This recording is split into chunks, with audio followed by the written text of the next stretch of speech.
Hey, everybody, welcome back to another episode of the Cantina Club.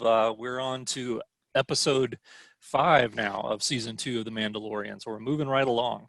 Excellent episode. We'll get right into it after this. Don't go anywhere.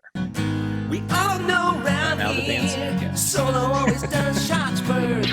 Singing young As always. love, raise your glass and sing young love. Sing it with me, young love. Gundark's just sitting there. He's not moving at all. I like how Baby Yoda's just kind of not sure what to make of you today, Greedo. Just kind of looking at you like, Yeah, I won't even say. Yeah, that. I had a non-family friendly thing that I almost blurted out. No. lovely. Baby, Oh, you're yeah. Yeah, it's gone. There it is. Oh, Oh, protect, attack, Force- take naps. Force Ghost mug. Okay, so we're back. Let's kick All this right. thing into gear. All right. So, yes, we are. At least neutral, like we're usually in. Yeah, we're back into neutral. First of all, I guess before we get into what we're going to talk about today, we did receive some sad news overnight that Dave Prowse, one of the men in the most famous man, of course, in the costume for Darth Vader for the original trilogy, has passed away. He'd been sick, I know, for many years, and this had kind of been coming, but it's always sad when you see he's finally passed away. So yeah, definitely a sad day when yet another of the original Star Wars alum are no longer with us. So Yeah, we've lost so many recently. yeah, it's just unfortunately getting to be that time. I'm afraid. So Yeah, obviously all of our sympathy to his family, friends, and our lifelong admiration to Yes, his work. So, absolutely. and he has quite a legacy in a lot of different ways, which we can go into another time. But yeah, definitely very crushing to wake up and to read finally that, hear for sure. that. Yeah, that's one thing. Good point. His legacy will live on. At least we'll be able to remember him from his work. So Yeah, he'll definitely absolutely. not be someone who will be soon forgotten. So No. All right. So let's move on to, I believe we have a couple of unboxings. Greedo, why don't you start with yours and we'll go from there. Okay, well, we'll see if my virtual background plays nice this time. Oh or yeah, not, but we know how this goes. I ordered this just the other day, and it showed up. Oh, And no, the Oh, virtual wow. background. The virtual background. Is Oh, that's not what it's playing awesome. nice. Let's see. Oh, wow. that's It's- really cool. Let me try turning it off real quick. Choose virtual background. There you go. None. Oh, wow. Wow. Yeah, there you go. That's Battlefront. impressive. They had these out a couple of years ago, and they've since started calling it the Battlefront Mhm. Shadow Trooper for some reason, like based on the game. Yeah. I don't even think there's Shadow Troopers in Battlefront. So there are Death Troopers, That's funny. but and just quickly, it comes in in 3 Pieces. pieces. Yeah. Let me see if I can get the face out, because that's the important part. I haven't put it together yet, Oh, cool. obviously, but Oh, that's Oh nice. wow, that is Yeah. really cool. and it's got a voice changer in it that Mhm. just makes you sound like you have a bad cold through an AM radio. Right. So Nice. nothing new there. But yeah, these got to be pretty hard to find for a while. Mhm. After they were first released, they were snapped up, and people were charging stupid money for them on eBay and stuff like that. Oh, okay. And so I never got one. And they finally, GameStop got some more, and they had a like Black Friday type sale, and I Mhm. ordered it, and it showed up the other day. So I'm pretty Okay. happy to add that to the helmet collection. Yeah. Oh, very cool. Very nice. All right. Far less impressive, but still cool. I picked this guy up this weekend. Oh, yeah. Oh, Impressive. oh, that is neat. Yeah, I thought he kind of goes with. I've got a red chrome Vader that I picked up a few months Disco back. Trooper. Oh, So he looks really, cool. really pretty cool. So You have a red chrome Vader? a red chrome Vader, yeah, just Do like you have that. it Almost handy? I'd red. like to see that. Actually, no, I don't. Oh, okay. He's in the office upstairs. Maybe I'll bring that out next episode. Keep you waiting. All right, so let's jump into this. Episode 5 of season 2 of The Mandalorian, titled The Jedi. 3 guesses what that's about. Yeah. Let's get into some non-spoiler reviews and thoughts. Greedo, why don't you start us off this week? Okay, about the Jedi. Yeah. Well, this is going to be kind of a redundant episode to everything else you can see on the internet, probably, because I just think they hit it out of the park with this one. I instantly, when there's a great episode, because I'm kind of a critical person too, but I instantly think of things I can critique about it, because there's so much that you can say. I mean, you could just go point for point for point. Great, check. What are we going to say? It was brilliance all the way down the board, in my opinion.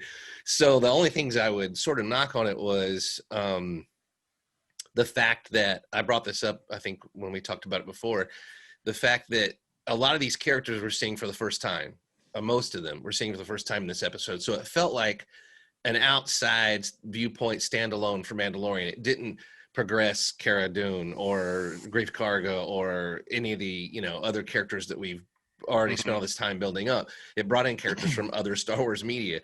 Right. So you can view that as kind of feeling a little disconnected from the show. Like, it's kind of like if you bring on a guest star and you do all the super cool stuff with them and then you never see them again. Right. It was that cool standalone episode, but did it really, for the show itself, did it, that's the only thing I can kind of critique. And I thought a couple of the fight sequences just weren't quite as effective as maybe they could have been. And that's the only other thing I can critique. And it was probably because the setting felt really small.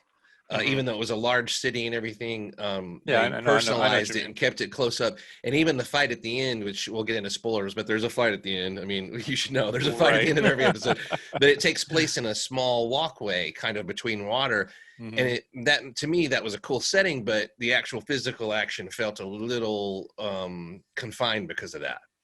And so that's the only, that's really about it. That's all I can think of to criticize. Everything else for me was brilliant. And the only question is it a 10? Is it a 10 out of 10? So, right. Okay. But without spoilers, they brought in new characters, all of which were cool. And they fulfilled a lot of expectations. And if we ever get around to showing you the reaction video, you'll see I was super enjoying the experience. So, yeah. Almost embarrassingly so. So Gundark, what do you have to say? It was as close to perfection as any of the episodes have reached so far for me. I watched it again this morning, and it just seems to me the best episode that they've done, and they've done some episodes that I've really loved. I gotta disagree with Greedo on the point about the new characters, being brought in from other lore. What I liked was that it advanced the overall story arc in incredibly important ways, in such a way as to bring in Star Wars lore from all kinds of other media in ways that I thought were appropriate for the show.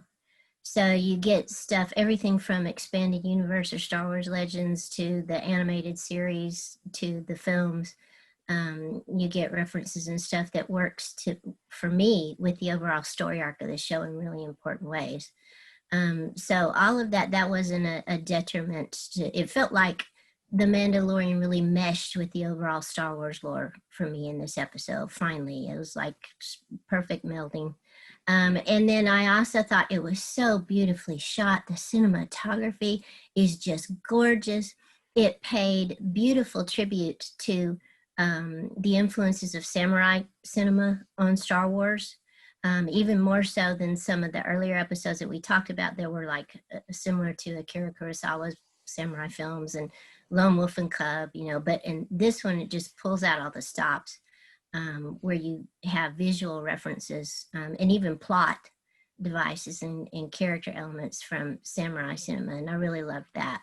And then I also loved the fight sequences. I didn't feel that they were confined, especially because sequences like the main fight at the end evoke samurai cinema to me, which often the fights in samurai cinema are very close, and you get two people dueling and very close to each other. And so that felt like the choreography felt right. All of that was just wonderful.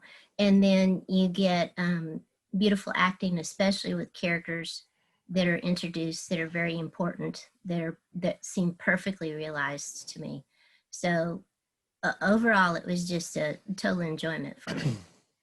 I loved it. Yeah. Oh yeah. Well, Can I respond to just a couple of things you said there? Sure, of course. And when I was critiquing, I was saying these are the things I'm grasping at straws to critique. That's the way I do. Honestly, those things were done very well. I was just saying that if you have a show that it becomes invigorated and reaches its peak when you bring in all new characters, then you have to sort of ask yourself, would I rather be watching that show? I mean, that does come to mind when that character leaves, that is, bringing the energy and bringing the interest. You're like, oh, what's the next episode going to be like? Are they going to be able to sustain this? Yeah. If every episode was like this, it wouldn't have anything to say at all. And I really don't. I would much rather they did it. And you're right. It did fit things into Star Wars, and it did create all these avenues and open things. And it also showed us where we're going, I think, with any of this Star Wars media that Dave Filoni and Jon Favreau have their hands in. Is this set the tone and everything? And also, another thing, when you say this was the best, you think this was the best episode, I'm not going to argue with that, because it arguably, is the best episode, but it was a very dark episode. Mm-hmm. It was very dark from beginning to end. There was almost no humor. And it was, even the soundtrack was foreboding, mournful, sweeping, emotional. And you can't get a more bleak setting almost than what they put this episode in. So that brings up other questions to my mind. Is like, why is this the best when the only thing that kept it from being the darkest is that it didn't have a tragic ending, really? I mean, if it had a tragic ending, you would have expected it from the way they set it up. It was that dark. So anyway, just want to respond to those things real quick. But none of that means that I really critiquing it or didn't like it. It was brilliant. And you're right. We commented over and over again on the shots that were coming up on the screen, the way they were framed, the way they were artistic, the composition of everything. It was so important to say none of it was overdone. It was all understated. But it was still there to where it would hit you and you'd appreciate it. It's such a fine line, that many people have failed at, of putting too much on the screen or putting too little, or too much nuance or not enough, or too much art or not enough. And they really did a fantastic job, because at the end of the day, Star Wars is a lived in, used universe. And they still made you feel like this is a lived in place. This isn't just a piece of artwork that people are projected on a green screen behind them. It still felt lived in, but it looked amazing, and they did a great job on that. So anyway, I'll stop talking. Corellian, we need to get to you. What's your thoughts? I mean, where do I even start? But we need to get to spoilers. Yeah, we really kind of do. Yeah, so as a Clone Wars fan, this was just a dream come true episode for me. And I also agree with Gundark that this, is easily one of, if not my favorite episode that they've done yet in the 2 seasons of Mandalorian, just from the standpoint of character introduction and the way looks like they're taking the story in the future, which we'll get into in the spoiler section. But yeah, I mean, and again, you'll see, in the reactions that we include in the episode, it was basically, I don't know how long the episode was, 45 minutes or whatever, but it was 45 minutes of goosebumps for me. So, from everything from like everybody else was mentioning, the way it was shot, just beautiful, amazing, the lore that was introduced, the characters that we got to see live action for the first time, all of it was amazing. It kept me riveted like no other episode has, and I've loved all the other episodes, so that says a lot. So yeah, definitely two big thumbs up, and we'll get to the ratings later, but I think you can probably guess what your rating is going to be. So we just give the spoiler alert and that's what I was just about to do. It's spoiler alert time from here on out. We're talking about the details, so again, go watch it and come back and watch us if you haven't seen it yet. All right. So Do yourself a favre. one thing I thought was Favreau. interesting Watch when we started this episode, meaning the Mandalorian episode, when we were all did a watch party and watched this together, and we all took bets on when we were going to get to see the character of the Jedi, which is obviously Ahsoka Tano, in the episode. And I believe Greedo said the 8-minute mark or something like that, and Yeah. then Gundark and I both agreed to be like right at the end of the The episode. end. They'd Yeah. string it out and make us look for the Jedi the whole I episode. forgot And you then guys bang, did you'd say see her, that, didn't you? and then the credits would roll. But no, we could not have been more wrong. I mean, they immediately started out the episode with a fight sequence featuring Ahsoka Tano and her dual lightsabers, just ruthlessly chopping up these warriors. And it was absolutely like carnage straight out of the Clone Wars. It was I want to amazing. hear 3PO's sound effect in our final podcast here. The Unchape. Yeah. Chape. Chape. Chape, chape, Un chape. chape. Yeah, that's that whole opening scene was un chape for sure. So you guys already alluded to the fact that this was a very dark episode. Not only was the mood dark, it was literally shot dark, to create that mood. But at the same time, it was beautiful the way it was done. Absolutely amazing. Not dark in a Greedo thinks Solo was too dark kind of way, but No, I mean but metaphorically. it was just it just shot in it wasn't shot in broad daylight. It was shot in a very dark, foggy, just It was on a petrified planet of forest ashes, looking too. kind of way. Yeah. What's that? It was on a planet of ashes, basically. Yeah, It it been was turned just reduced to cinders. it was literally nothing but like a sense of foreboding, everywhere you saw. There was nothing to be happy about on this place. If you lived there, you are miserable. And there was So- melancholy imbued from the very beginning. I felt Mhm. like Mhm. Yeah. in every scene, like they focused on Grogu's. Can we just get a spoiler? His name is Sure. Grogu. Yeah, baby Yoda has a name. The It's child, Grogu. Grogu's perspective at the beginning in the cockpit shot where he's Mhm. being chastised for being a child, and he Mhm. needs to obey and get in his seat and buckle up and everything. There was some melancholy there of Mhm. of feeling like he doesn't belong, or he's not quite connecting with it. There's a sense of loss already there, like, which set up to me that first shot was I thought, oh, they're going to leave Grogu in this episode Mhm. behind, because the whole thing is just laden with emotions, feelings, imagery of separation between those Mhm. two characters, whether they don't really communicate that well, which they don't. They found a Mhm. shorthand that works for them, but the Mandalorian didn't know that his name was Grogu. He didn't understand his motivations for acting the way he does, and the Grogu's never even seen the Mandalorian's face. Right. So there's walls between them that, and anyway, they were doing a great job of showing how close these characters are, but they're still both loners. They're still both lonely. And Grogu almost feels more of a connection to the ball attached to the cockpit in the ship. That was what he's drawing comfort from, than his connection to the human being, on the Mhm. ship with him. Right. And anyway, and I don't know where I was going with this, but the music was melancholy. The setting was melancholy. The way it was shot, was directed and framed, awesome, just very, very well. Mhm.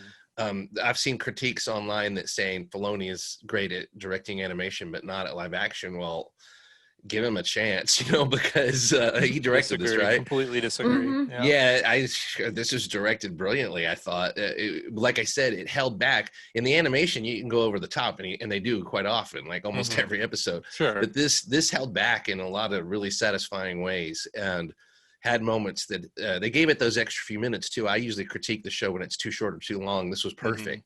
Yeah. Because there were slow moments that needed to percolate and develop, and have those long shots, even if they lasted only a few seconds. They gave you they conveyed something to you, and Right. allowed you to get into the story and the sense of time and the sense of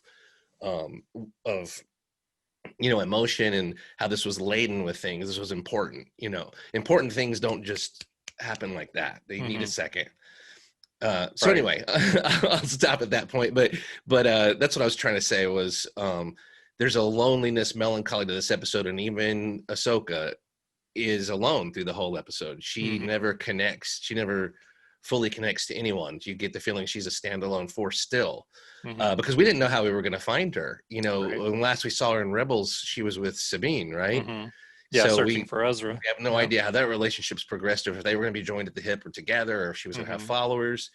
But it seems like she's still on a loner's path. So Yeah, it does. And it seemed appropriate. I mean, I haven't yet finished Clone Wars, but I've gotten far enough and I've heard enough from you guys to know that her story arc has great sadness in it. Leaving the Jedi Order, she was Anakin Skywalker's Padawan, seeing what happened to Separation from him. him. Yeah, Yeah, exactly. and the horrible things he was capable of with the Force, and all of that. It would seem that it would leave her in this kind of space that you would see at the beginning of this episode. And I've only seen about 2.5 seasons of Clone Wars, but I've already fallen in love with that character in Clone Wars. And so I was really excited to see her cross over into live action, although it's probably not as big a deal for me as it was for Corellian Traitor. But the it's not as moment, big a deal for any of us, but I still was blown away by it. It was Oh, just- yeah. yeah, the my moment- my recurring thought was that's just perfection. It's it's perfect. Well, you know what else is it was? perfect. It realized something for me that I had been wanting since I was a kid, to see live action Jedi on television. Mhm. You know, Mm. wanted a television series, wanted a television show, an episode with lightsaber fights, you know, and just the moment the lightsabers ignited in the middle of the foggy forest Yeah. was just like incredible. This looks like Blake Seven.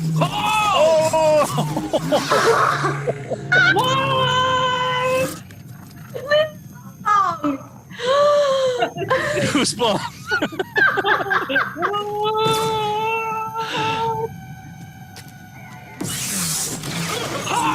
Oh!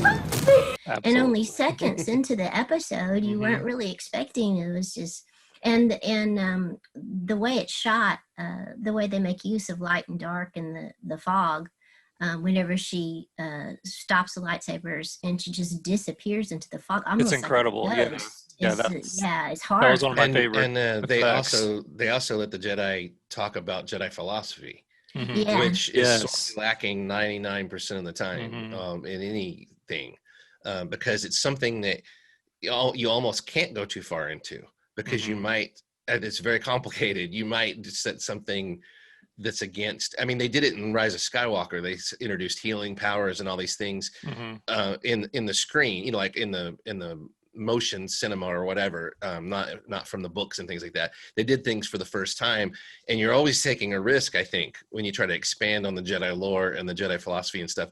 And so a lot of times it's safer just to reinforce it, have new characters say it, and that's kind of what they did in this episode. But they let her actually speak as somebody who had been trained and knew about, you know, Jedi philosophy. And I loved that. I like that as much as I do seeing the lightsabers, frankly. I mean, the lightsabers are cool, but I'd rather have a Jedi show up and reaffirm some of this stuff, you know, and give their perspective on it, and maybe tell us how it's changed since the dark side kind of took over and everything, as opposed to just seeing a Jedi being all badass again. But I can never get enough of that either. But Yeah, I mean, luckily, again, I can't say enough. For me, it was understated. She didn't do crazy. She didn't fall 8,000 feet off a cliff, you know, while fighting someone or whatever. Right, like they would in Clone Wars. Yeah, Right, exactly. right. And exactly right. I Mhm. wasn't trying to bash Clone Wars, but that's But animated, that's and you but can that's do the all kinds difference of between stuff there. animation and live action. You can get away Yeah. with that in animation. You don't even think twice about it. But in a live action, that would have been too. There's something credulous to beautiful believe. about the restraint in Yeah. all of this. There's something that made Boba Fett more of a badass when he did nothing Mhm. except stand there and stare. You know, that made him more of a badass, that you Yeah. knew he had all this capability, but he didn't use it. Mhm. And Jedi are kind of the same way. Samurai are the same way. You know, just when they drop their cloak or when their arms come Mhm. down out of their kimono, that's Mhm. when you know something bad is about Yeah. to Something's happen. about to They don't happen. have Run they don't away. have to show off. You know, they do not have to show off, because it's like I think Michael Caine said, powerful people don't speak fast because they're in no rush. You know, they know people are going to listen to every word they say. So Anyway, yeah, I admired the restraint of all that in this episode. I can't emphasize that enough because we didn't know that about Filoni. Mhm. And it could have been more like that episode last year where they introduced all the bounty hunter characters and they went on the ship and they, there was a lot more over the top stuff in those kind of episodes. Mhm. And this was just, they found a tone and they just nailed it from beginning to end. And Yeah. really 100% agree with that. And to touch on what you said, I agree. That's something that I've missed in recent Star Wars is that sort of philosophizing by a Jedi character about the Force. I know they dabbled in it a little bit in Rise of Skywalker, like you mentioned, but I don't know. I don't know if it was just the fact that it was being delivered by Ahsoka that I liked it better. And it felt a little bit more reminiscent of original trilogy philosophy, because about she quoted it directly. well, she did. Of course she did. She quoted Right. literally Yoda directly, but I guess that's why it probably It was felt better Obi-Wan to me. she quoted. So that's definitely something I've missed that I think has been missing in Star Wars, is that explanation of the Force. And not to get off on another tangent, but we've talked about this before. I would love to get the Sith perspective of all this kind of stuff about the Force. Yes. I would love to have a series based on some Sith characters. Not that we'll probably ever get that, but I just think that would be something that would be just groundbreaking for Star Wars. Something deeper than just kill this person and your training will be complete. Right, because it's way more to it. Okay, than that. hold on, I'll drop an anvil on their head. There, I'm a master Sith now. This is stuff that's been explored in the expanded universe novels. It's just and comics. It's just never really made it to either the animated or the live screen. So, all right. So that was the introduction of Ahsoka, and basically the whole idea here is that she's clearly at war with this, I think they called her the magistrate of this fortress or this, town or whatever we want to call it. And, it's very like Gundark was saying earlier, it's very reminiscent of a lot of the Kurosawa type films. The way it was shot, even the set dressings themselves, looked like they were almost straight out of a Kurosawa film. The town looked like it came out of Yojimbo, especially especially with the showdowns in the street, in the fog, and the dust and everything. Yeah. It reminded me of Dreams and maybe Ron a little bit. Those two movies. Oh, but yeah. Dreams had some sequences that were very dark like that were reminiscent of that. And the village itself, which when you look at the wide shots, that town, that city goes on a long way. They really emphasized like one or two streets was all we saw the action on, but the backdrop was a huge city, and the planet itself was big and devastated and all this. So there was a lot going on. There was factories in the background and stuff, but the town itself reminded me very much of some of the Chinese cinema that you see. The wall was even structured the same. The alarm, big engine or whatever it was that they had mounted up to hit for an alarm bell. Like a gong. It was very Chinese empire, old kind of kung fu films looking, especially some of the modern ones like Hero and things like that were shot with the characters wearing ashen clothes and black clothes for the bureaucrats and the people that were kind of soulless and everything. Anyway, a lot of that village reminded me as much of Chinese cinema as it did, which a lot of that is influenced, I think, by Kurosawa, but it has its own traditions and everything too. And it almost looked like directly out of, I expected Donnie Yen to come, Did you down off the wall. know the woman playing the magistrate was Bruce Lee's goddaughter? No, I didn't know that. Yeah, I knew that she's done a lot of stunt work in film and television. I did look that up, but her I name didn't is find Diana that. Lee. Her middle name, she was named after Bruce Lee. Diana Lee, Santo, and her dad was a sparring partner with Bruce Lee. Oh, Do you know what else she's been in as far as anything she had any substantial roles in? If you don't know offhand, that's no big deal. I mean, like I said, I looked it up a couple of days ago. I was wondering if she was an altered carbon or something, because that's where I thought I recognized her face from. But they had her kind of, her hair done and her clothes done to where you almost had to recognize her by her face, because the costuming and makeup and everything was part of the character. Just like in any Star Wars character, to where it's almost like the actor was kind of under there a little bit. And, but I knew I recognized her. I just wasn't sure from where. And then of course we got the other big cameo Oh yeah, Michael was Biehn. Corporal Hicks. Playing Yes. a bad guy. Yeah. Yeah, he was Yeah, playing a bad guy. back to playing bad guys, but Sans 80s mustache that he was known Yeah. for when he usually played bad guys. Right. All right, just quickly back on Diana Lee. I just looked it up. She did some. She was a martial arts trainer on Alita: The Battle Angel. She was in. Oh, that was a good movie. She was in an episode of Lucifer. She was never in. watched that. She, like I said, she did lots of. She was in Bones, Fast and Furious, Tokyo Drift, ER, tons of Wow. Star Trek Enterprise episodes as a stunt double. Again, okay. lots of stunt work, lots of uncredited stunt work it has here. Just Wild Wild West, Mystery Men, Ice Spike, Black Scorpion. All this is just stunt work. Wow. Even on the Roseanne show, she did stunts. If that makes any Somebody sense. had to fall down the stairs. Probably. Yeah, somebody They had did to have a couple had of to have a scenes in Roseanne pratfall. where people slapped the crap out of each other or something. Exactly. So yeah. So anyway, so Michael Biehn. Yeah, we got Corporal Hicks from Aliens, which oddly enough, Greedo and I just recently saw him back in February at Pensacon, and he was actually he was a little out of my price range where I would have gotten his autograph. His price has doubled recently. And now it's, I guess he gone knew. up. This was before it was even announced. I think he was going to be in this, but he knew. Yeah, he knew. Yeah, his price was definitely up. But the funny thing was, he has such a distinctive voice. That's how I recognized him, because they were showing him in that shot, like through the mist. And then I felt like he looks familiar. And then he said something like, "Oh, that's Michael Biehn." Yeah, It's like he has such a distinctive voice, Like, and that really, Corporal Hicks' voice. he definitely disappeared into the character quite a bit because we've seen him in person. I saw him twice, beginning of this year and end of last year at Mississippi Comic Con. And he doesn't quite look like that in person. No, he doesn't.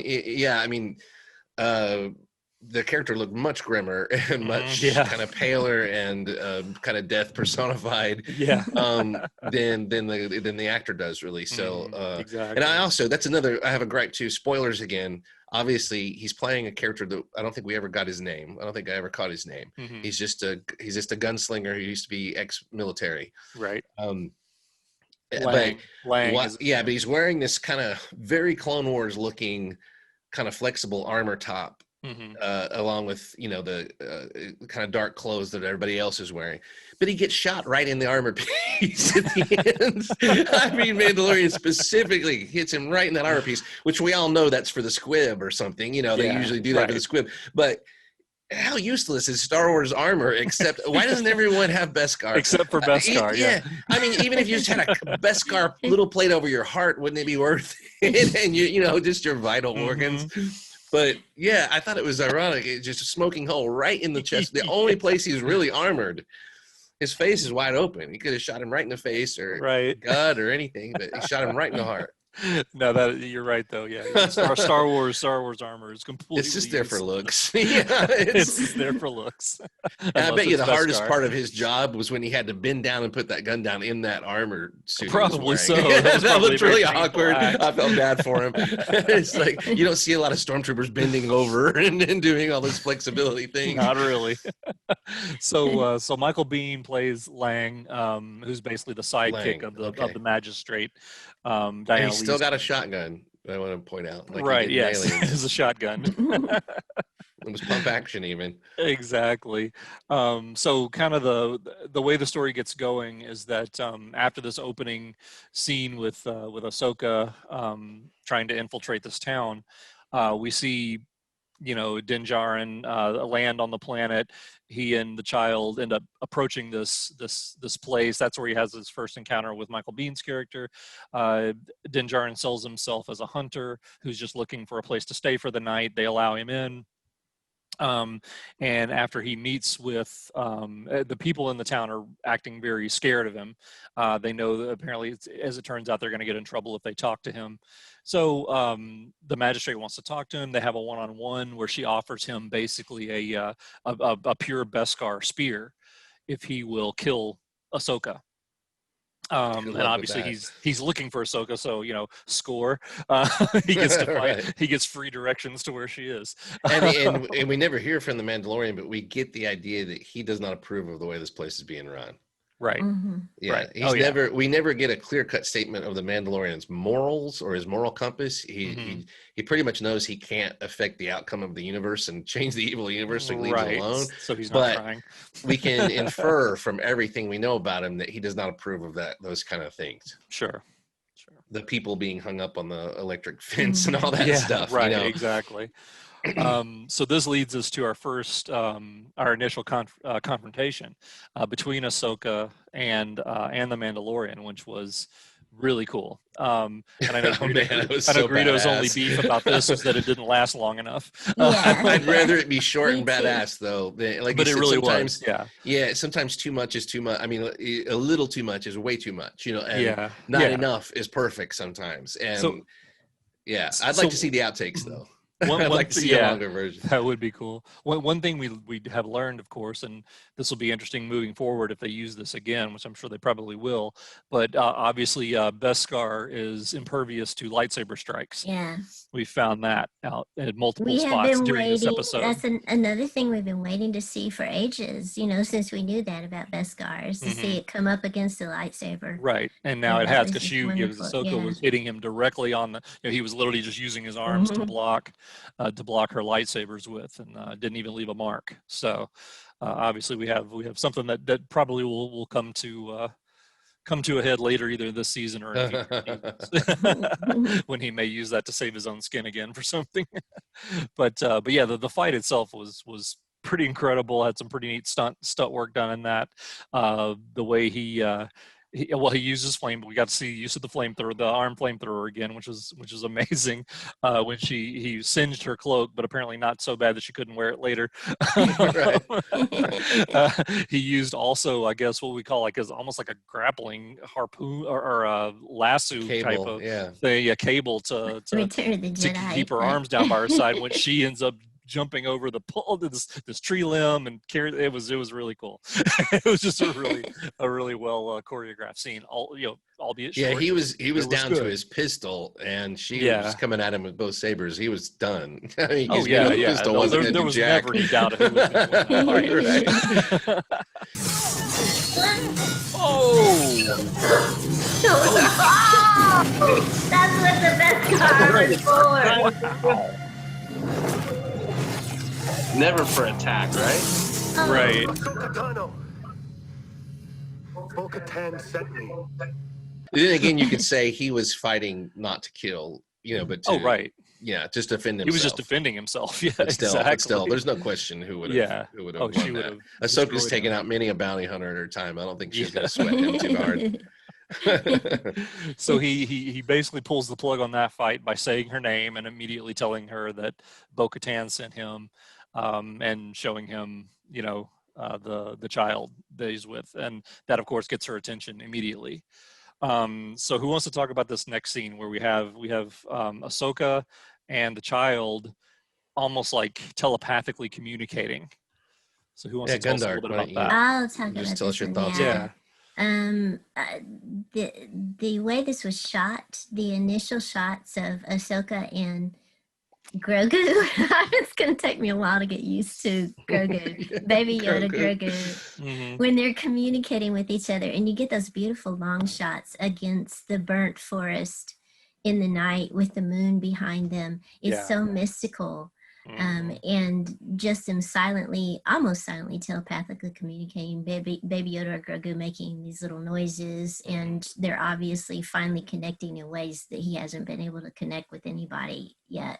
Mm-hmm. And then bringing him back to Mando, who wants to know if she can actually understand him. And we get then the exposition dump that is just jaw-dropping. Yes. Where she tells Absolutely. about not only that he's Grogu, and you're like, she just mentions his name offhand. Just casually, yeah. That was totally unexpected. Grogu? Yeah. What? Grogu. Who? I still don't know quite what I feel about that. It's a cute name. It's a goofy Star Wars name in good Star Wars tradition, but it's just going to be hard to give up Baby Yoda. I mean, Yeah. who even called him the child? You know, everybody. I know wants to everybody be called him Baby Yoda. Yeah. So, but we get his name, and we They get. should have called him Boda or something like that. Everybody would have adapted to that No, really easily. people would have had a heart attack thinking it was Yoda's son if that had They would, yeah. Yeah. See, and it's I'm Yoda's son. still wondering about this because even with the information she gave us, there's still a lot left open about him. She tells us that he was raised on Coruscant at the Jedi Academy, where he was Yeah. trained by many masters. So Mhm. you wonder what kind of skills does he actually have that he's repressed to the point that he's forgotten. What will come out later suddenly that we're not expecting? If he was trained until the time when the Jedi Order fell, Mhm. think about all the masters that were there during the Clone Wars, you know, that he could have learned from.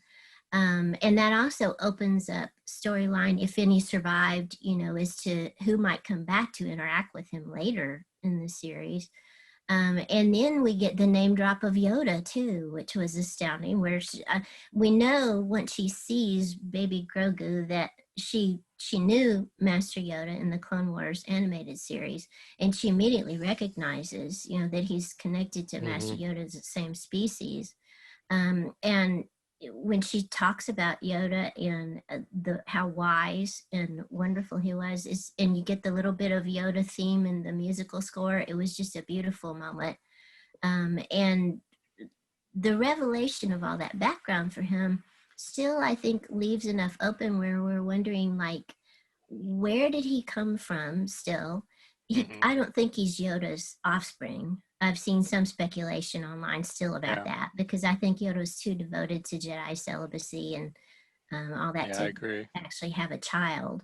Could he be a clone of Yoda? Could he just be someone brought from Yoda's home planet? Could he have been one of the species just left on the doorstep of the Jedi Temple? Yeah. Could Mhm. it? Because we know that from the Clone Wars, they went and looked for force sensitive babies. Mhm. You know, so maybe he was brought in that way. We Right. don't know. And then critically, we don't know who rescued him and who put him in exile. Like it's just revealed he was taken away and his memory is dark, you know, as to what happened after the fall of the Jedi Order. So there's all kinds of neat stuff that can still come into play from that storyline. It revealed just enough, I thought, to be striking, relevant, and yet leave stuff open that might be interesting in the future. And then I just thought the whole scene was so, like Greedo saying, understated, sensitive, really beautiful, mystical. Ahsoka talking about the Force and trying to explain that to Mendo when he wants to know about the child's powers was a beautiful moment, and kind of call back to Empire and to Star Wars: New Hope. So the whole scene was beautifully done, and then you get the wonderful sequence where she's trying to train him, Right. get him Yeah, to that's take what the that's rock. what that scene leads to the next morning. Yeah. She wasn't trying to train him; she was trying to test She was him. trying to She test said. him at that Test him, point. To Yeah, see she's how trying to much of test his him. abilities were still there and Yeah. how the state of his mind and the state of Mhm. his connection to the Force and everything. Yeah. But I did want to mention an interesting side fact. This is not well known. You may not know this, but you mentioned Coruscant, and the entire planet is one big city. It is. Is it? I didn't know that. So Thank you. I didn't know yes, that. Wow. I know you didn't know that. It's not well One known. big city. That's why you're there. Unless you're That's friends why with we Rick keep you Oley, around. you probably One wouldn't big know that. city. Yeah, and I think it's interesting that the two most tantalizing facts about Grogu from that exposition dump to me are that he was trained by many masters. In this episode, they open the book on the Jedi a couple of times. She says, and again, we can assume Ahsoka's a reliable source. There's all kinds of exposition and narrative in shows and fiction, and you have to consider the source. Well, she's kind of the Spock of this episode. We can take what she says almost as gospel truth. So Right. we know there's few Jedi left. She never even includes herself in their number. She really doesn't. She allows people to say it, but she doesn't come out and say she's a Jedi. So she may not even consider herself part of that group. But there's few Jedi left, and he was trained by many masters. And at the end, she says, if he decides to call into the Force, a Jedi may hear the call. Mhm. Was that Jedi going to be one of the masters that trained him? because they Right. have a connection already. Is that Jedi going to be someone new who has been trained by someone who was there, like Luke, or one of Luke's, disciples, possibly? Is it going to be? Could it be Leia, who has no connection to any of it really, except through Luke and Vader? But I think that mystery of how he disappeared and everything may be connected to the masters that trained him and the Jedi that may be left. They could be setting us up to expect one thing and throw a complete curveball. Somebody from the Jedi Master Council or from the Clone Wars who was a Jedi Master Mm-hmm. may show up if we ever get around to following up on this story. So Yeah. to me, that's the two most intriguing things about his background. I do think the darkness obviously comes from him falling into the hands of the Empire and being used for whatever, because we still don't know the backstory of how he got with those bounty hunters or whatever they were, scavengers in the Mhm. first episode when the Empire wanted to recover him. But obviously the Empire had him for a while, longer than they did just to extract that stuff in the third episode or whatever, third episode of the Mandalorian, fourth. Mm-hmm. So I think there's a whole lot of back and forth where he was used as an asset. And I wonder if Anakin took him from the temple, or directed people to take him from the temple, maybe thinking he could be used for some degree, or Palpatine may have seen that, this somehow foreseen something or something that this creature could be useful. Mm-hmm. Also, if there's any relationship to Yoda there, even species wise, if Yoda's out there, well, you could use this child perhaps against him, if Yoda ever surfaced again. So there's a lot of reasons that the kid may have been kept around rather than being slaughtered. Also, I wanted to bring this up, and I know I'm talking a long time again. I'm sorry, but in the Marshall episode where the Sand People pulled the pearl out of the Krayt Dragon, Mm-hmm. well, I used to play the Star Wars Galaxies, like immersive role playing game. It was from years and years ago.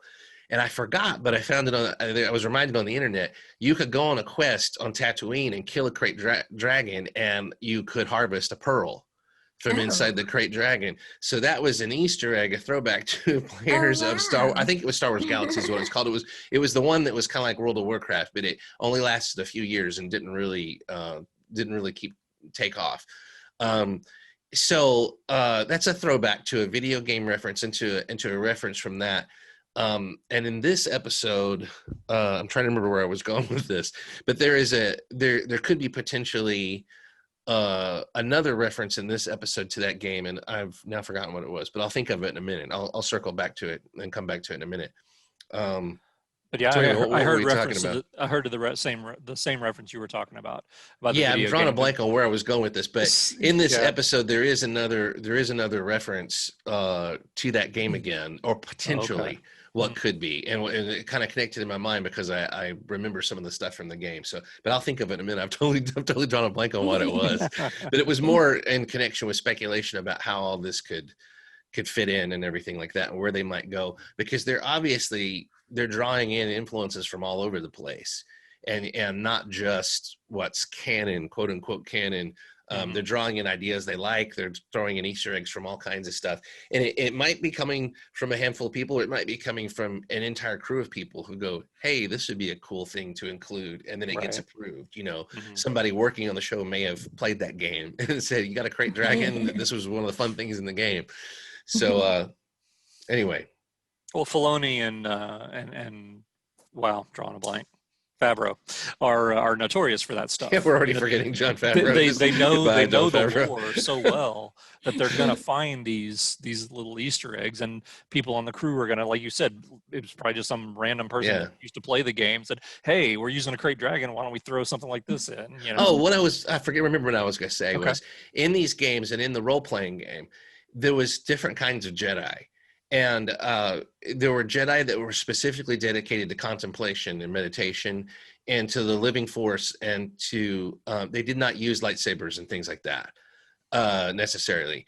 So this child could be, when they say they trained by many masters, it doesn't mean that he was trained as a regular Jedi was necessarily. They may have recognized a talent in him for healing, for connecting to the universe, for foresight, for all these different, there's many different Jedi skills in those games and references and things that this child may not never intended to grow up to be like Yoda and wield a lightsaber and stuff.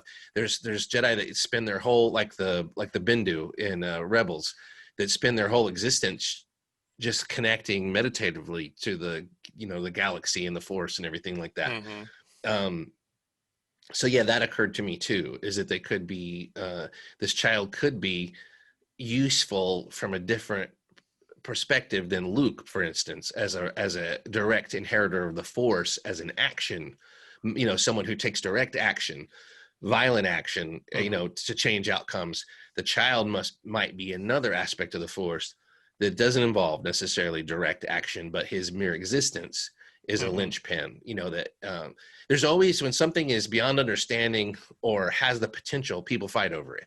Whether they understand that they may never be able to use it. They may destroy it. They may not even ever comprehend what it's actually for. But they want to mess with it, and they want to take it apart and find out how it works. I always go back to the Jawas in the second episode that got that valuable egg that everybody had sacrificed for, and then they just chopped it to pieces. All they do is just crack it open and eat it. Yeah, for the thrill of tearing it apart and eating it in their own enjoyment or what, and they can't resist it. And that is a metaphor for the way a lot of greed and everything works. When you have something beautiful and creative that creates life, or that has a potential power to it, all some can see is how you exploit it, and how you get the moment out of it, your triumph for the moment out of it. So anyway, can I say something else about this sequence before we go on? That didn't occur to me when I was first talking about it. You guys have been talking about Grogu's heritage and what we've learned about him, and we see the connection developing between him and Ahsoka because she was a former Jedi and has connection with the Force. But this sequence also, for me, really pushed forward the emotional connection between the Mandalorian and Grogu. Because Ahsoka refused to train him because she felt that connection was so powerful between the child and Mendo, that she says that he's so emotionally connected. She's seen the danger of someone who has such emotional connections and cannot detach from that. And they use the Force, they could very easily head down a terribly dark path. And so that also opens up all kinds of avenues, so what direction is Baby Yoda or Grogu going to go in his love for Mendo, especially with the sense of melancholy that Greedo brought up from the beginning of the episode to the end. We know at some point there's going to come separation between them. And this episode shows us that they've developed this kind of father-son connection that's just so powerful now. Mendo is the only one that Grogu will listen to in order to test his abilities. Ahsoka can't get him to do anything, can't get him to cooperate, but he's willing to cooperate with Mendo and wants to please Mendo. What will that lead to then in future whenever Grogu's emotional connection is tested? And so that was just, it was sweet. It was sentimental, but also it was kind of ominous, And then you get at the end of the episode, the wonderful scene where he goes back to, Mando goes back to the ship to get the child, thinking that he's probably going to separate from him and leave the child with this Jedi, who will help to train him and reunite him with his people. And you get that wonderful silent scene where he finds him sleeping in the Razor Crest and just sits down beside him and watches. It's just a heartbreaking scene of him watching his child sleep. And it's his child now. So it's almost like, what will the separation be between him, for him as well, whenever it finally comes? And I was really relieved that they didn't separate them at the end of the episode. I just don't think the show's ready for that yet, but at some point it's going to have to happen. Of course, so it's setting up the sadness and maybe the ominous elements of that in this episode as well. Yeah, well, Ahsoka did refer to the bond as a father and son type bond, like you said, to further strengthen, to show the strength involved. Yeah, exactly. And like you had mentioned, she said that she can't train him because of that very thing. With obviously then, like you mentioned, the allusion to Anakin and how she has seen how that how that ends up or can end up when you're not able to give up attachments. So that moves us along to an agreement that he makes, because he's bound and determined to get, this is his whole quest right now, is to get Grogu to his, to the Jedi, to get him trained now that he understands what's going on. So he, basically makes a deal with her, says, look, I'll help you with your problem if you promise to make sure that he gets trained, whether you do it or you get it to someone who can train him. As long as you hold up that in the bargain, I'll help you with your problem. So that takes us to the next sort of part of the plot. They had a funny little dialogue there between saying that they're going to team up, and they go, "Yeah, a Jedi and a Mandalorian, they'll never see it coming." That was such a great line. So basically, the way that plays out is that Ahsoka goes right up to the front door of the city again. They let her in. She has a one-on-one with the magistrate and throws down the shoulder piece from Din Djarin with the mud horn on it. So she throws it down and says, your bounty hunter failed, now what are you going to do, basically? And how badass was it when she sliced that alarm bell in half? Oh, yes. That's a great point. I love the way that, the Disney said, we can't have people dismembered on this show. And they worked around it by destroying property. Yeah, the guy was standing between the lightsaber and the bell, and we saw it, ponderously fall down in two pieces on the ground. So we know that dude was. Yeah. But we also got the shot of her sparing a couple of lives in there by dealing non-lethal blows and even letting one guy leave. Yeah, showed that she's still hasn't become a cold, ruthless. Right, she's not just slaughtering people for the sake of slaughtering them. Exactly, right. Like you said, she used the Force to pull a blaster out of one guy's hand and knock the other guy out with it, and then that guy who's now blasterless, she didn't. That would have also probably been a faux pas had they shown him, slicing down a defenseless. Soldier. Or would have said a lot about where she was now. She just gave him a look, and he turned around and ran off. So yeah.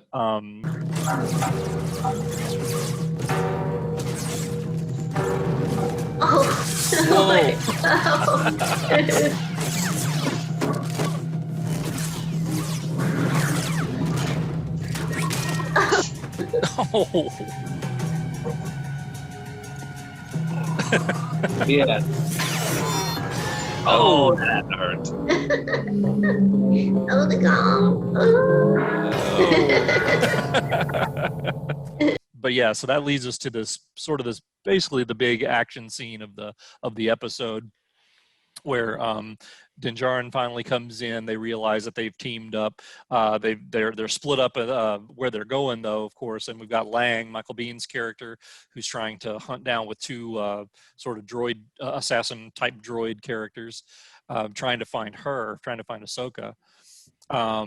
And she ends up, I guess, slicing one of them to pieces, and then I forget what happens to the other one. But Mando shot him in the head at the end. I think that's right. Yeah, I think Mando ends up taking him out.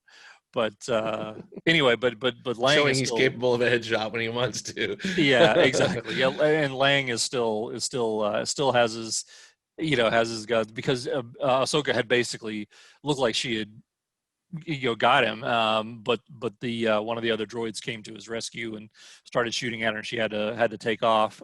So Lang was able to keep his blaster and go after the Mandalorian at this point. Let me say something before you go to the last fight sequence. The first fight sequence where Ahsoka is facing down the magistrate and all of her thugs, it's almost like exactly out of Yojimbo. I mean, the final scene, the final showdown in Yojimbo, we got a single samurai facing down a whole group of gangsters led by a dude who has a gun. A guy who has a gun. And so you got a guy who's only got a sword against a guy who's got a gun. And you've got this Jedi who only has the sabers against all this firepower, of the pistols and rifles and everything. And they are far outnumbered and far outskilled in terms of what she really is. That's just an awesome moment where they actually start to fire upon her. And she is totally in control of everything and gets out of that situation perfectly. I loved the shot where she's at the gate and it shows down the road between the two forces, and they're starting to talk or whatever. and then when she begins to walk down the road Yeah, towards you them, know, that is it's great. not good Yeah. for them. It's not good. What's I was coming waiting. is not good for them. I was waiting for one of that villager who ended up being the old magistrate, I guess, and they gave him his job back at the end. But I was waiting for him to be the coffin maker, Yes. so that she Yes. could go. We're going to need 6 coffins, and then Yeah. one guy coughs. Yeah, So she goes, 7. exactly. Seven coffins. Make it 7. That Yeah, guy didn't make it recover like 7. I thought he would. But you know, you even got in your Jimbo, you have the coffin maker strung up by the Right. roadside at the moment when Which he's they have confronting that the same situation. imagery Yes. in this. Yeah. Yeah, it's a town under siege by bad people that are controlling it, and the samurai Jedi is there to take those people out. And even though that character is woefully outnumbered in terms of number of people, in terms of skill, you know that they're going to be the one that will triumph in the end. So that was a beautiful sequence. And then we get to the other fight with the magistrate, one-on-one between Ahsoka and the magistrate. Yeah, which was also very Shogun-esque. Mhm. You know, we got that sort of Star Wars tradition now of the two combatants, you know, taking their cloaks down, you know, and all, you know, and just kind of getting ready for combat, and that is A also koi pond that looked polluted, but it was still kind of a koi pond on either side. it was definitely a koi pond. It reminded me a little bit of what's the movie? What's the Quentin Tarantino movie? Kill Bill. It reminded me Yeah. of the confrontation in Kill Bill, and it also reminded me of Crouching Tiger, Hidden Dragon, because what was it called? Green Destiny. The sword in that movie would kind of vibrate with its own life and kind of had its own character. It was actually a flexible sword, and you could tap it and hear its purity.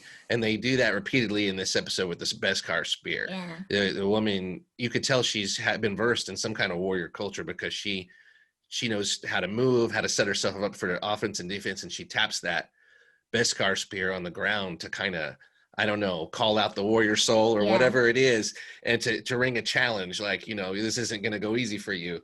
And that was really cool. Those are the kind of subtle things that add to the mythos and the emotion, the feeling of it. A lot of people might not even know what they're looking at, but it's just cool touches that a filmmaker can put in there. You know, and again, who knows where it comes from? If the actress, since she's Bruce Lee's what was it, granddaughter or goddaughter?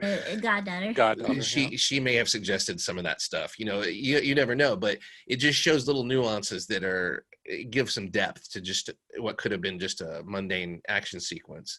It's also reminiscent of the spear fight in Hidden Fortress, you know, the Kurosawa film that was the basis for Star Wars. And especially at the beginning, when one of the things I liked about that particular fight sequence was there were moments of beautiful stillness when they're facing off first, and they're showing it's a showdown of wills and a contest of wills as much as it is of skill, of fighting skill.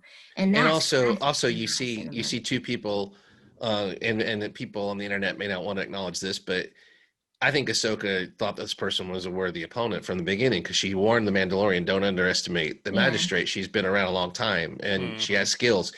And anytime you see warrior class come up against someone that isn't just cannon fodder, there's a part of them that enjoys that. That enjoys the challenge. And they see, it's like, if things had gone differently, we could switch places. You know, if I had been raised differently, if I had a different moral code, but we have codes in common, which is the discipline of martial arts and single combat, you know, putting our lives on the line against each other. And you know, the magistrate didn't run. I thought she'd have like an escape pod, and as soon as Ahsoka got over the gate, you'd see it flying up in the atmosphere. But no, she's like, I'm going to take her on. You know, win or lose, I'm going to take her on. So yeah, that's cool that we actually have some worthy opponents facing off and everything, and they weren't in any rush to kill each other. They were testing each other out. They were throwing, you know, they were doing feints and some of their best moves, and some of their, you know, and setting them up with some of their not their best moves. And it was cool in that regard. It was a fight. I love fights that tell a story, and it did come really close to that. To me, it still was a little I wouldn't rank it up there with like a great memorable fight, but it had all the hallmarks of that and the callbacks of that and the dressings of that, and I appreciate that. I don't think with a show like this that they could sit there and dedicate the weeks it would take to have true fight choreography, to have just a fight that would just blow your mind. I just don't think they had those resources available to them, but they still did some good moments in there, and the editing was tight, but you could see everything going on. I hate fight scenes, the modern fight scenes, like the Bourne fight scenes, where you just get this kinetic whirlwind, and it feels like you're there, but you don't actually, you can't comprehend what's going on. Yeah, I want to see people with good martial arts skills actually use them. I want to see what they're doing. I want to see how they counter each other. I want to see the thought process involved. And so they did a good job of implying all that, even though they probably didn't have the resources to make it a truly, like, this was no fight scene from Crouching Tiger, Hidden Dragon, for example, but those things take an incredible amount of resources and work and everything to really come to full fruition. So this was like the shorthand for that, but symbolically, all the things to connect the dots were there, and it drew me in really well. So. Well, I agree. I love a good fight scene like that. And I loved a lot of aspects of the fight scene. In fact, there was a moment when, it actually looked like the magistrate was kind of getting the better of Ahsoka, which was a little bit shocking because, everything we know about Ahsoka, you just didn't expect that. I mean, she actually removes one of her sabers and, is able to, toss it into the koi pond, as it were, which was kind of shocking, which that leads me to another really cool shot. And this is also something that I'd like some of this Star Wars stuff to explore a little more deeply, is once she was down to one saber, if you notice, she switched and went to a backwards grip.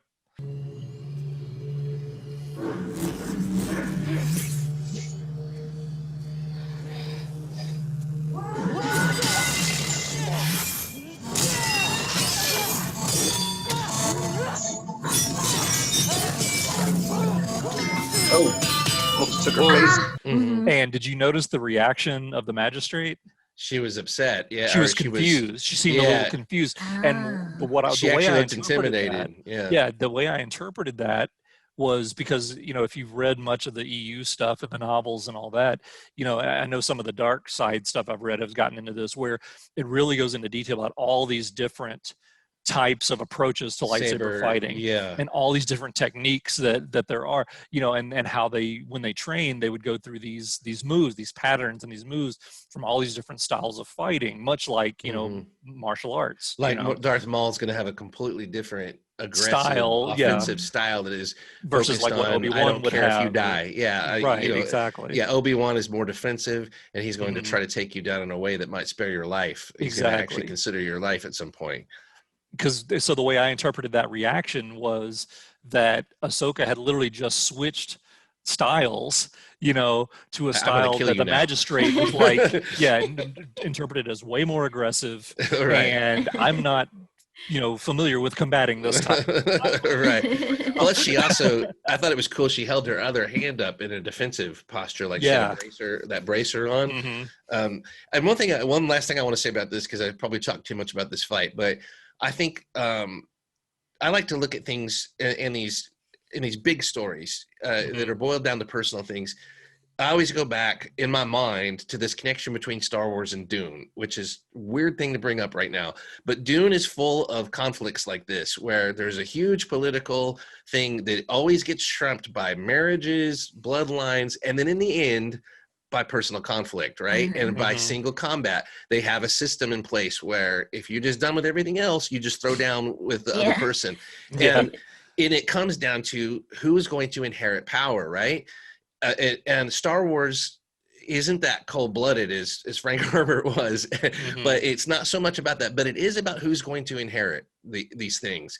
And in the background of The Mandalorian, we have a very powerful force that they've introduced in the show at work of the Mandalorian creed and inheritance. And there's two groups of Mandalorians even fighting over this inheritance right now.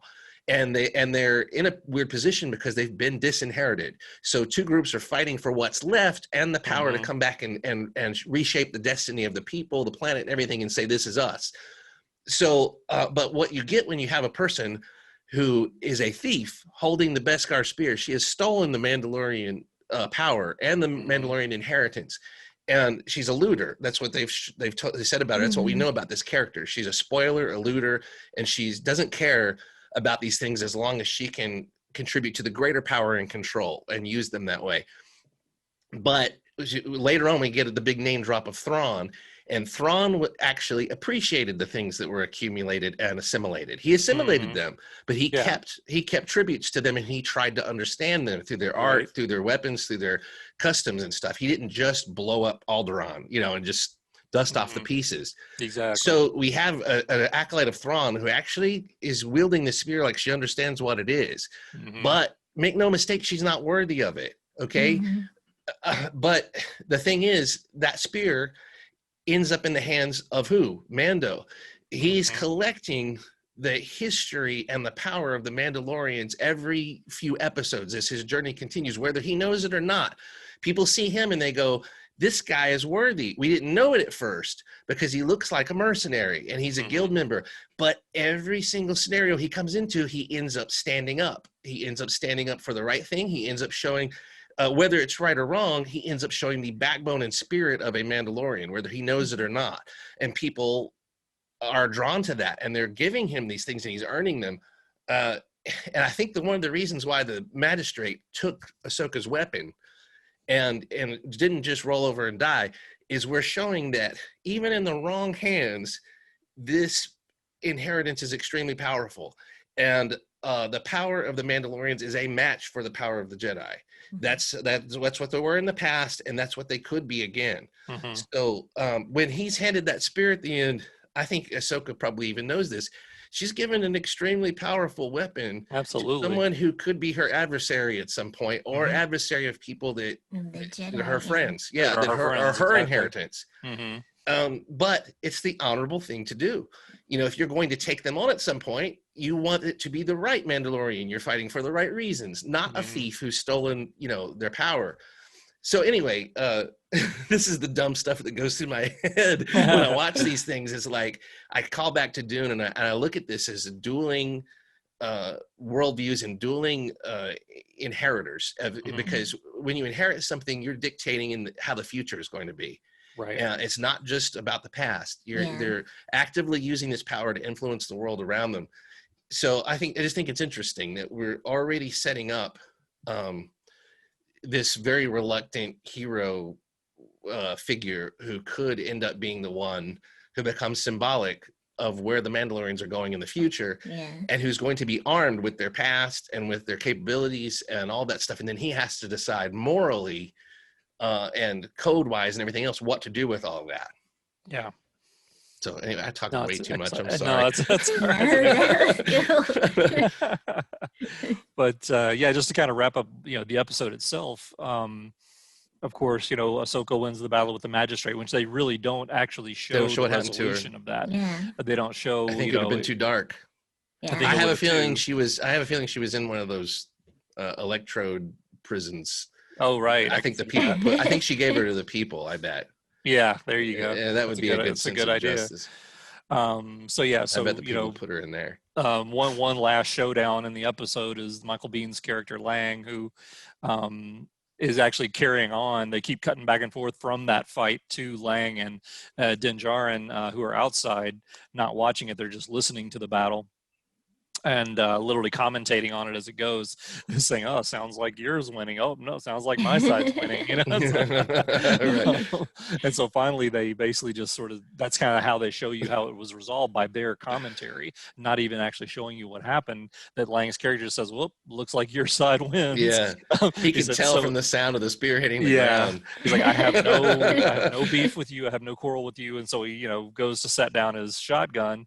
And of course, you get the vibe he's going to try something because, because the way they shot it, you see the Mandalorian sort of relaxing his hand by his gun, by his blaster. But then, Lang reaches for his, and then boom, Din Djarin guns him down right there in the street, basically. Sounds like you win.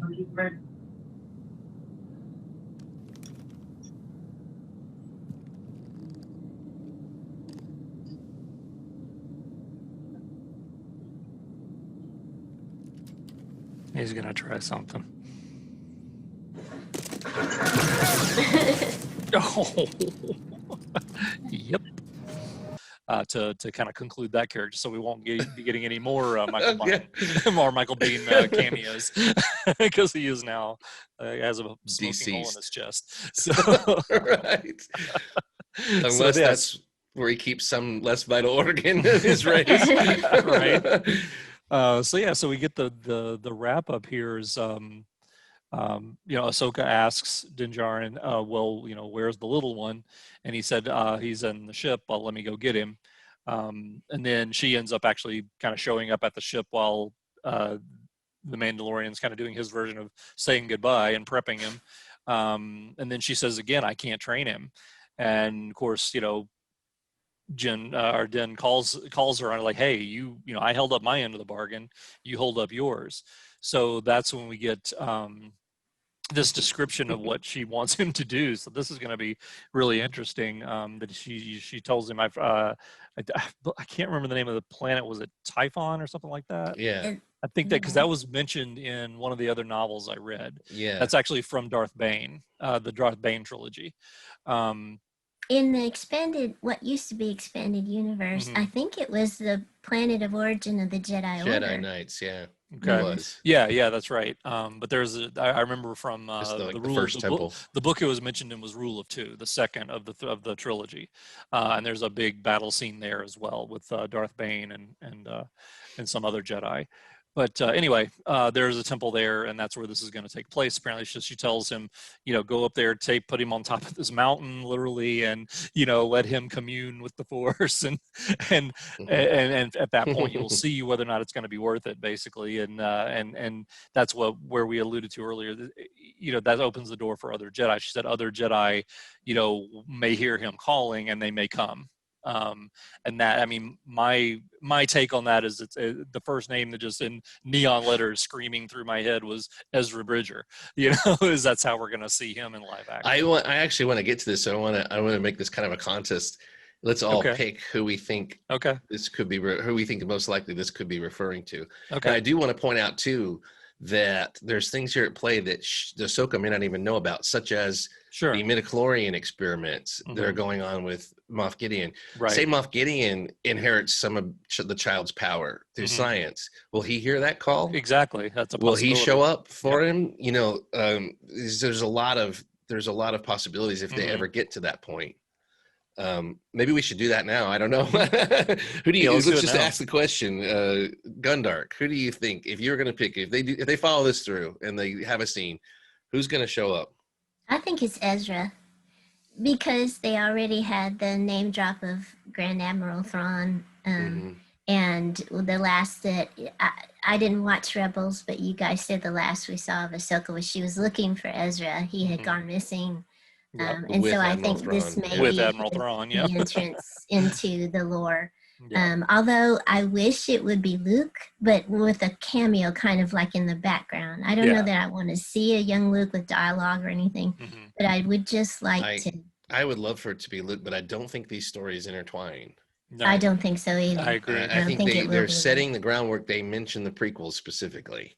Ahsoka's from the prequels. She's from the Clone Wars, and she mentioned Yoda. She mentioned mini masters, and it's almost like ones that would be in hiding or that have adapted in some way. It may not even be using their powers, but a call could awaken them or something back to it. So who do you think it'll be? Well, who do you think, Corellian?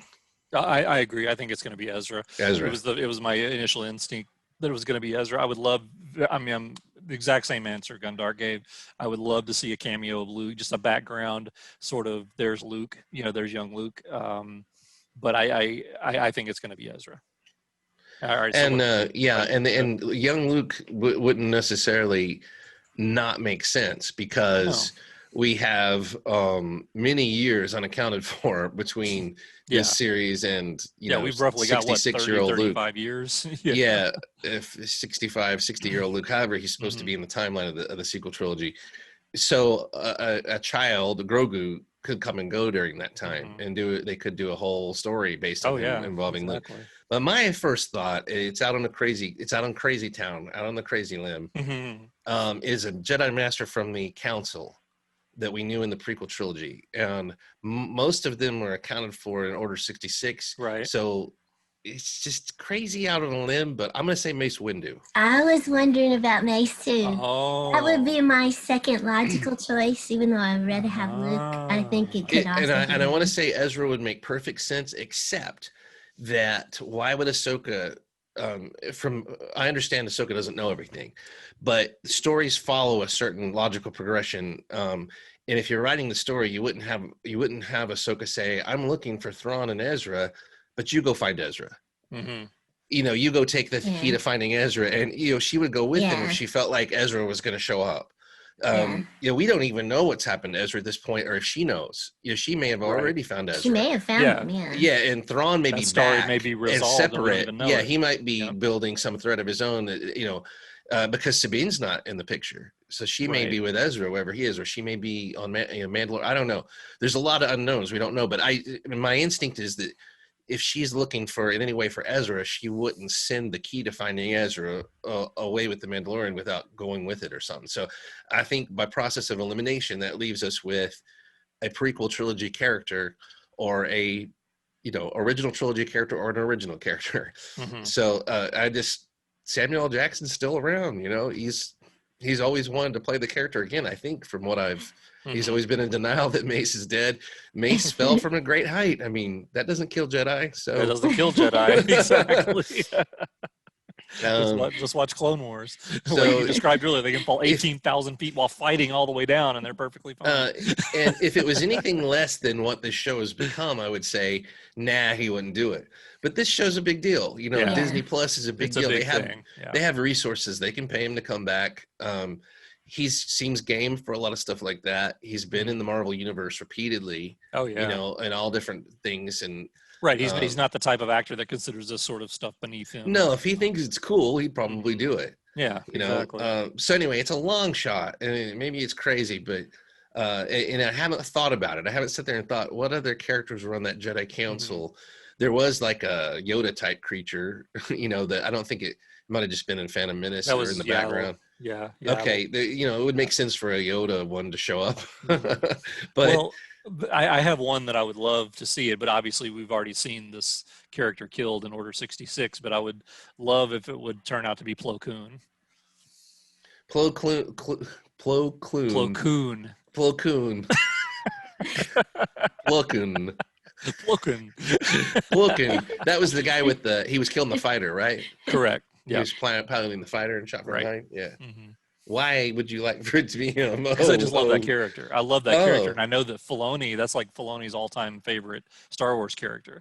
That's the what? Oh yeah, that's the story. That's why Plo Koon was such a major player in Clone Wars. Oh, I mean, you can't go 3 episodes without seeing Plo Koon in Clone Wars because I'm blanking on when I ever saw him in Clone Wars. Filoni used to go. He's such an insignificant character to me. Filoni personally. used to go and as cosplay of Plo Koon back before he got involved with Lucasfilm. That's what he used to do as a fan. He like created his own professional quality, Plo Koon costume and all this stuff. It could also be space whales. It could be, but probably not. They have a connection to the Force. They could hear the child calling out space whales. Oh boy. Here we go. So we got 2 votes for Ezra and me out on a limb with Mace Windu, which is probably ultimate fanboy speculation, but so is Ezra in a way though, because think about it, unless there's some kind of introduction, how is the average Mandalorian viewer going to even know who the hell Ezra is? Right, he's not. Yeah, because I mean they'll have to they've done a great job of depicting those characters so far, so I guess we would recognize him. But it's been years, and he was a teenager even, so he would even physically have changed and everything. Yeah, exactly. This was a long time ago. Yeah. And a couple of things I wanted to just say at the end of my time here, which is my time's gone way too long, is I loved the shot. One of my favorite shots in the show now is the shot where the child is sleeping and the Mandalorian says, "Come on, we got to say goodbye." And then he stops himself and just stares at him. And then they had that dissolve to a wider shot of the ship with them surrounded by all the flotsam and jetsam of their adventures together. Yeah. Everything has been completely changed and turned upside down in that ship since the Mandalorian found the child. And there's debris from the droids they've defeated, and there's netting from the different things, and there's and you get that shot of that, and he's just sitting there, and he's taking the child out and put him on his knee. And it's almost like an iconic an iconic shot, like almost religious iconography in a way. Right. It's like a Madonna and child type. Right. And and I don't remember any shots like that from Lone Wolf and Cub, really, where they where they showed that kind of emotional connection, where they were just still together for moments like that. And that was amazing. So much conveyed in that, and so well framed. And the movement of the camera and everything, the dissolve, and the music. I wanted to say the music in this episode was absolutely amazing. And again, it's becoming its own thing. It's not Star Wars music. It's new Star Wars music, that still harkens back to some of the themes and stuff, but does not overplay its hand, does not overdo it, and just tastefully uses it. Yeah. And this music told a story through this whole episode that kind of culminated in moments like that. It was melancholy music, and it was not real jarring or anything. It would sweep through, and it would rise in volume and crescendo a little bit, and just manipulate you in those ways, instead of being more like the classic John Williams, where it responds to everything happening on the screen and tells you how to feel about it. This was much more of a backdrop that would just draw you in and play on your emotions. And I also want to say there was some moments with Grogu where the soundtrack went kind of alien, like not Alien the movies, but emphasized that he's not human. And it reminded me of the Tribble theme from Star Trek, with like the really tiny violin going, there was some eerie moments like that remind you that this child is an enigma, and you don't know exactly what to expect from him. But anyway, I just want to say the music was brilliant, I thought, and I look forward to more of that. And there's certain episodes where this show seems to bring it, where I don't know if they worked harder, longer, or if it was just the material bringing it out of things, but the music was insanely good.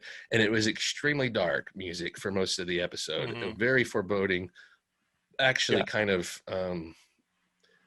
almost implying violence and things at times too. And it was just really cool. Yeah. Well, Can I ask one final question before we do our ranking? What do you guys make of the Grand Admiral Thrawn reference? And you've seen Rebels. I haven't seen Rebels. I know that Admiral Thrawn comes from Expanded Universe, one of the most popular Star Wars villains ever. Yeah. Well, he was creation of Timothy Zahn, of course, his first appearance back in, the Thrawn, as the unofficial title of the Thrawn trilogy, which was the first official continuation of the Star Wars saga as licensed by Lucas after Return of the Jedi and all that. So so this character's been around since the early 90s. And it's an incredibly successive character. Incredibly successful. It's because now it has not been forgotten. Books. It's now, it's been in Rebels. He's already, I think Timothy Zahn's now working on a second trilogy of Thrawn, meaning not even counting the first trilogy back in the 90s. He just recently released a trilogy. Now he's working on a second trilogy. So that's going to be like 9, 10, 12 books just about this character right now. Yeah. And to remind everyone, Thrawn was a character that was killed off. That's 30 what I was wondering. Years ago, 25 years ago. Isn't he dead? I mean, he's obviously not dead. But what does this mean for the overall story arc of the series? Do you think Moff Gideon might be working for Thrawn or separate? Ever since the name drop, I'm kind of thinking he is. I've just never bought into the idea that Moff Gideon is the end all be all here for this current state of the Empire. I just figure there's got to be someone more powerful pulling the strings than Moff Gideon, and I think Moff Gideon is basically kind of like Vader was to the Emperor almost. Gideon is to maybe Thrawn. So that would make sense to me. Gideon is like one of the biggest. Gideon is like mini Thrawn. Yeah, but that basically got one of the biggest reactions out of me. Yeah, even me That's too. I remember, mean, I Yeah. know he's legendary from Well, I think I even asked who is pages this lady's ago. master when Mhm. she You did, when yeah. she mentioned. I said, who's her master? I didn't Mhm. think they'd answer it. I Yeah, thought well, they it'd did. remain just a like a mystery in the background, but I Yeah. never thought of Thrawn. I thought it was No, I Gideon. didn't either. I just didn't. I mean, we shouldn't be surprised anymore with the stuff that these No, guys do. But yeah, I still that just was absolute jaw dropping moment for me when they just offhandedly said Thrawn. Like, wait, what? Did you just say yeah, Thrawn? Now tell me, where Good is your Lord, look at master? that. Where is Grand Admiral Thrawn? That is insane. Oh, what? I ask, you shall receive, I guess. Oh, God.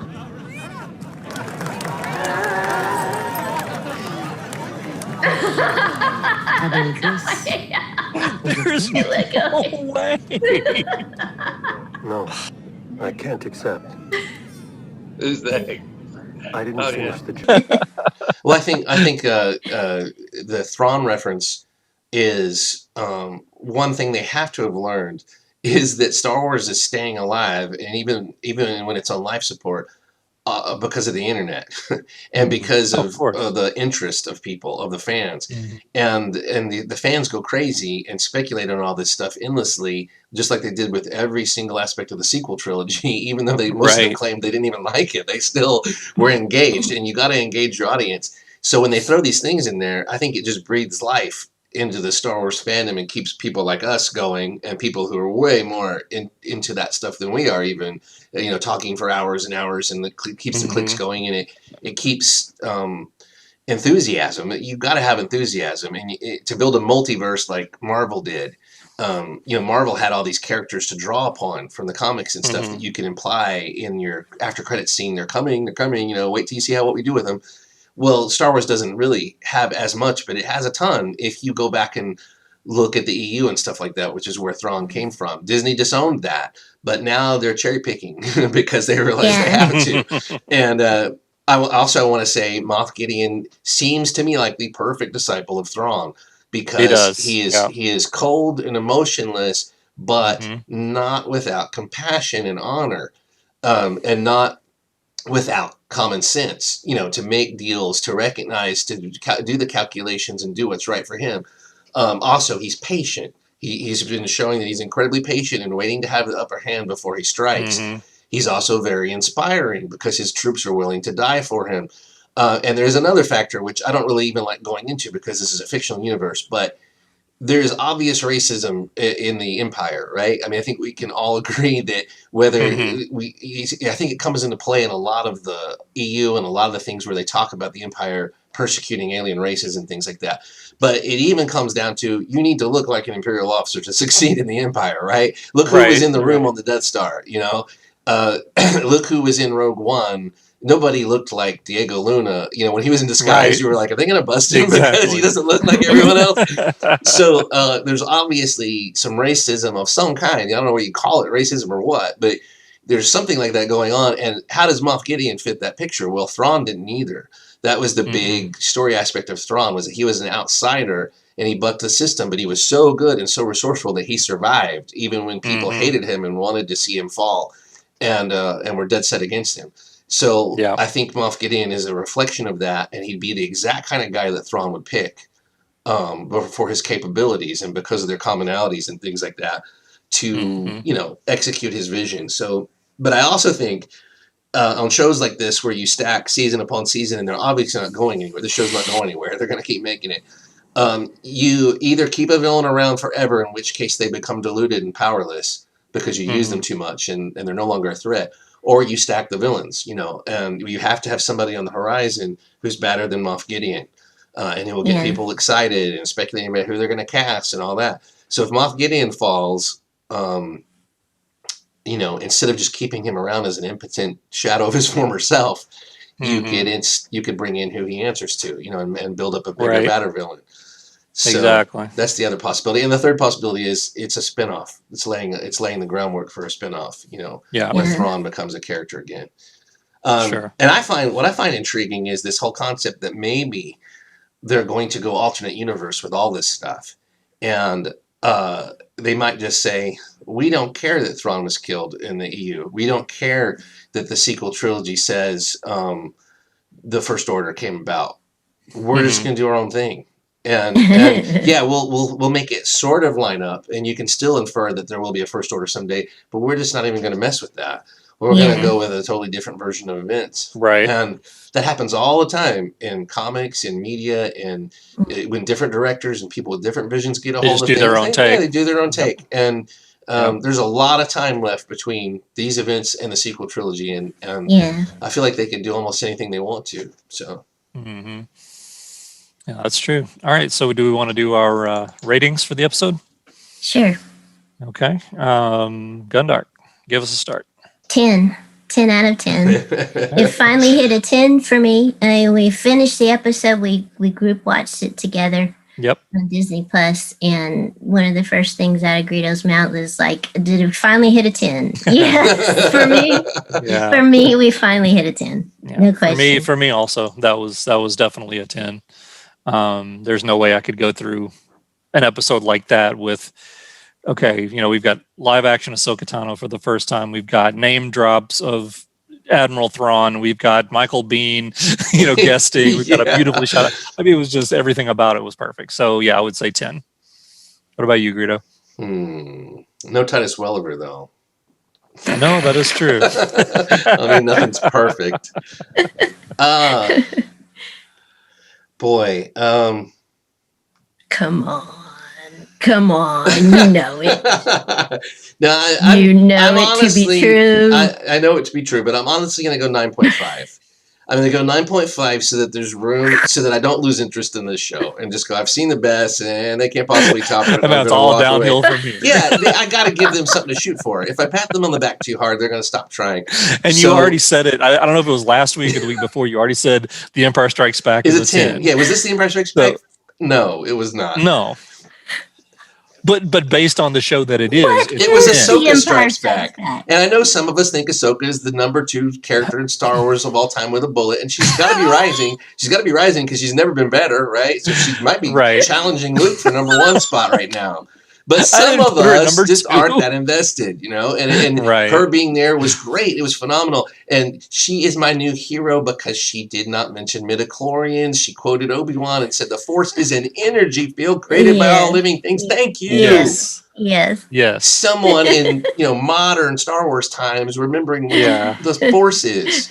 Yeah. And it takes training and effort and years of devotion to wield it properly. What a concept! Who would have ever thought that? Still not a 10. You mean you can't just stumble across a chest and have the lightsaber call to you, and you just blocking shots and killing Sith Lords the next day? You mean you can't accomplish it on a long weekend? Is that what you're telling me, Ahsoka? Ahsoka, I've got 2 days. What can we do? Come on, speed this up. I gotta be a master of the Force. But no, I'm talking myself into making it a 10. But honestly, I'm going to say 9.5 just because it was perfect. But it could have been better. It could have been better. Perfect, but could have been better. It was perfect for what it was. I'm sorry, but the E Hollywood story of Ahsoka Tano's life is not a 10 for me. It is not a 10 for me. It is not must watch. It's okay. I'll watch it. I'm interested. But it's not a 10. Oh, now it's okay. It went from perfect to okay. It was an okay episode. I seem to remember this coming out of Greedo's mouth at the end of this episode, right after he said maybe we had a 10. Must watch again. All right, listen, Gundark ears with a PhD. Why don't you take a 10 and subtract 9.5 and tell me how much of a difference there is? It's a difference still. Of 0.5. Perfect, but could be better. I don't care about that. I'm taking umbrage with your mention that now it's okay. It is okay. No, there was great. There was great. Okay. There was great moments in it, and I loved the core characters, the Grogu and the Mandalorian. This was one of the best episodes for them I've ever seen. It really was. Definitely. It really was. But it didn't go too far. They really did a masterful job. But But it's a 9.5. It's a 9 But it was or a 9. not the Empire Just Strikes screw you Back. guys. It's a 9. It's a 9. You just lost half a point because you know why? Because nothing good has You're just people vengeful. slobbering all over it like it's the second coming. Oh boy. Your devotion, your sad devotion, To that has ancient religion. costed a half a point. You Now are it's a whole just point from vengeful. perfection, Gundark. Congratulations. And when you average the three of us, you just brought it down by like a third of a percentage point. You're headed into the dark side. Yeah, he's embracing it. Jeez, Greedo. Oh my No, goodness. it was fantastic. What do you want from me? But a 10 is gonna. I'm want gonna a know a 10 when 10? I see it. I thought this might be it, but now I'm disillusioned a little that I think about it. After praising it for an hour and a half, he's After doing If they had had the after just singing magistrate, the if praises. they had the magistrate It was in okay. that prison at the end, and the people were throwing stuff at her and dancing and celebrating, and she was going and her skeleton was coming out, then I would have given it a 10 because that's what it needed. It needed the closure on that to show. After all the celebration and that happy Ewok kind of music they were playing while the child was sleeping, as soon as they blasted off, it should have cut back and shown her there being tormented and left as a decoration, like the satanic Christmas tree of the village now. Then that would have been a 10. But this show can't go that dark. Maybe it'll never be a 10. Where's Nicolas Cage? I lost my hand. Yeah, nobody lost a hand. You want me to give a 10 when everybody walked away just fine? There was no price to pay here. There was So no it price to needs a pay. They Nick implied it all, Cage but they didn't pull the to trigger. make it The child didn't get. They to didn't get be separated. perfect. It's a but- part of a whole. It's chapter get it. whatever 13. It's Yeah, a 13. chapter of a story, and that chapter is a 9. You are just excuses. That's all it is. Oh, I was well, gonna- what fun we've had Let's give Gundark today. a close-up of her disbelief shaking her head. You share my genetic code. Just remember that. Disowned. You share my genetic code. You I cannot love escape it. You cannot escape your destiny. So yeah, tune in You next will week for face the Greedo's Gundark and Traitor opinions show. again. Come on, we all know it was a great episode, but give it a minute, right? Even in the glow of the moment, I'm not giving it a 10. I'm just not going to do it. It's a 9 or 9.5. All right. There's room to improve. We There still is. asked. We asked. Yeah. Hey, So- we got we what we asked knew for. what we were going to get when we asked. We didn't knew. we, Traitor? Yeah. Oh, I can't possibly expect them to give a 10 to anything except Empire Strikes Back. Grumpy can't do anything but grump. But Gundark, keep in mind, let's not forget, he doesn't even consider Empire Strikes Back as the best Star Wars film. I'll tell you why. Because these go to 11. Because these go to Jedi goes to 11. No, Star Wars. Star Wars No, goes to Revenge 11. of the Sith. Yeah. Let's I know compare. that. Let's compare my Return of the Jedi versus your Revenge of the Sith, and let's see. Oh, stop it. Anyway. All right, people. We're going to wrap up on that note. We will see you next week. This has been so much fun. Everybody's being all negative, From a Nancy. certain It was point of great. view. And can you just take the fact that I haven't given any of these episodes a 9.5, so I haven't come close. Still. Why are you so invested in me just bowing before the Mandalorian? Oh, still the grumpy. Mandalorian. It's just like a contest for us.